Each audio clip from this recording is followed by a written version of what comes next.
Alô, Charla 10, a parada é a seguinte, peça sua forneria original, franquias espalhadas por todo o Brasil. Como é que eu posso renegar esse passado?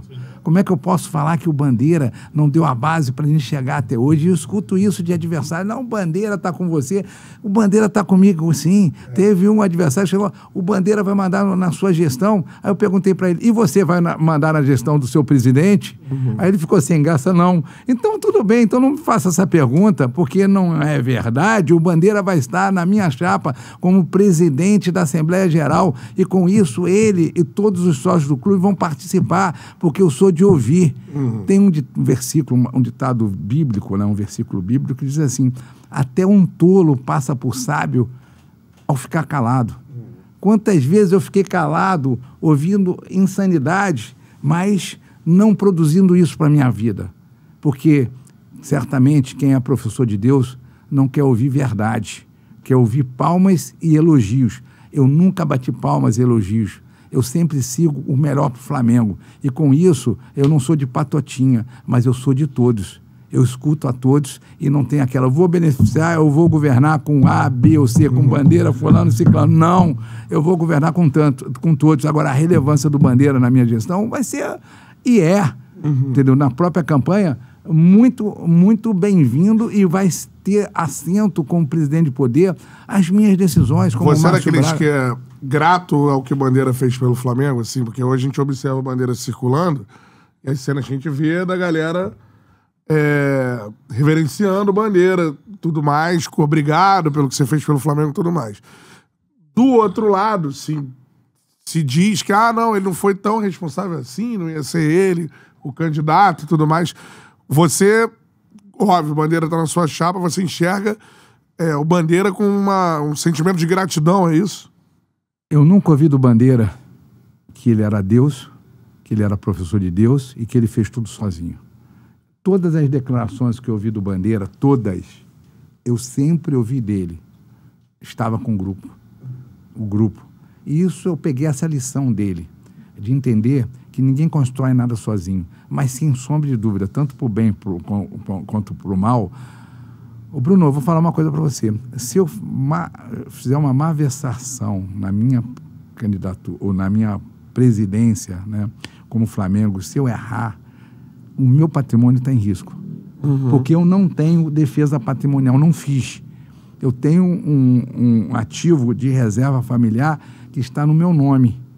Eu tenho também uma empresa familiar que já divide os meus bens pela minha família, e essa é uma empresa, tem lá as defesas de empresa, como no exterior também tem uma empresa, mas o ativo financeiro, que é um ativo substancial para a minha família, de reserva de mais de 30 anos de profissão, está na minha pessoa física. Eu não entro com defesa patrimonial. Isso quer dizer o seguinte, eu tenho que versar o Flamengo, eu tenho que produzir as melhores situações para que o estatuto do clube não me puna e hoje está também nas leis, entendeu? Que protegem hoje os clubes, que você responde com o seu patrimônio. Então, dessa forma, eu sou candidato. E eu quero falar para vocês que eu sou muito grato ao presidente Eduardo Bandeira, que na segunda gestão me escolheu, me deu a oportunidade de ser vice-presidente dele e que eu implantei um dos maiores projetos, se não for o maior projeto da história do Flamengo, que é consulados e embaixadas sem dinheiro, fruto de criatividade da nossa equipe, né, das pessoas que eu convidei, e muitas delas estão hoje em chapas oponentes, mas que me ajudaram em ideias, que comungaram daquela hóstia comigo. Ninguém faz nada sozinho, o Bandeira não fez, mas eu sou muito grato, porque realmente foi um presidente que marcou a história do Flamengo. Eu só insisti, Maurício, que na questão que eu falei do futebol, o grupo, aí você não me corrigir dessa vez, o grupo que vai comandar com você, caso você entre, tem um nome do executivo, essa vai ser uma figura, um nome desse tamanho, por exemplo, o BAP, quando veio aqui, perguntei a mesma coisa pra ele, ele falou, meu sonho era o Leonardo. O Leonardo já me disse que não quer, que não aceitaria, que no máximo ele aceitaria me indicar nomes no mercado. Ainda não conversamos com o Duns, mas aí eu te repasso essa pergunta.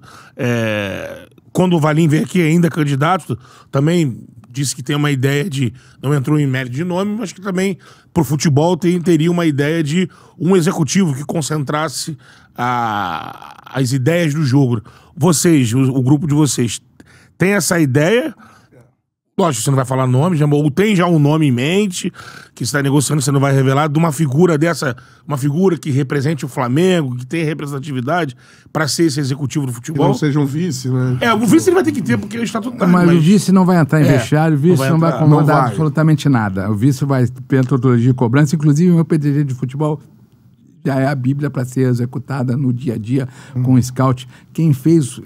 Tem nomes que eu não vou revelar porque me pediram, porque estão em condição contratual, mas tem alguns que já me permitiram falar que participaram do PDG de futebol. Tem o Pablo, que foi a pessoa que eu coloquei para coordenar, tem o Marcelo também, que ajudou bastante, aí tem o Bernardo, tem vários do grupo ali que estavam no dia a dia e com a minha participação. O nome que eu já tenho para o futebol do Flamengo, tá? Esse nome participou também, mas eu não vou revelar porque ele tem uma contratação de relevância no futebol mundial, tá?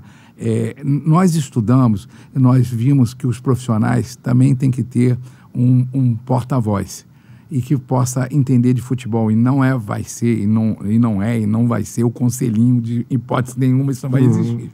Então, eu vou colocar o Leonardo, o Diego Ribas, vão ser convidados. O Bernardinho, entendeu? Um nome que possa ser o porta-voz do futebol e que possa contribuir com o futebol. O meu diretor de futebol já está palavrado, tá? Você não pode revelar quem é? Eu não quero revelar, eu não posso porque ele pediu, ele está com contrato com outra equipe. Não é nem equipe, mas ele tem contrato hoje vigente, tá? Numa posição de muita relevância. É uma figura do futebol ou você vai tirar alguém do mercado? Não, do futebol. Ele já foi em várias situações exitoso, não é brasileiro, tá? E eu não vou falar o nome, porque em respeito, mas, por exemplo, eu peguei uma scout que me autorizou, porque já vazaram o nome dela, que é Helena Costa.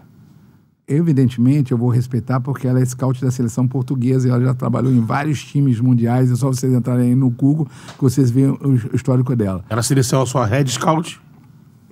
Ela vai ser convidada, tá? Vai ser convidada. Eu vou botar um departamento de scout matador, entendeu? Agora ela tem contrato vigente também, ela tem toda a condição de aceitar ou não. Qual é, meu parceiro? Curtiu esse corte que você acabou de ver? Então se inscreva no Charla pra dar uma moral pro melhor podcast de esportes do Brasil. Tamo junto.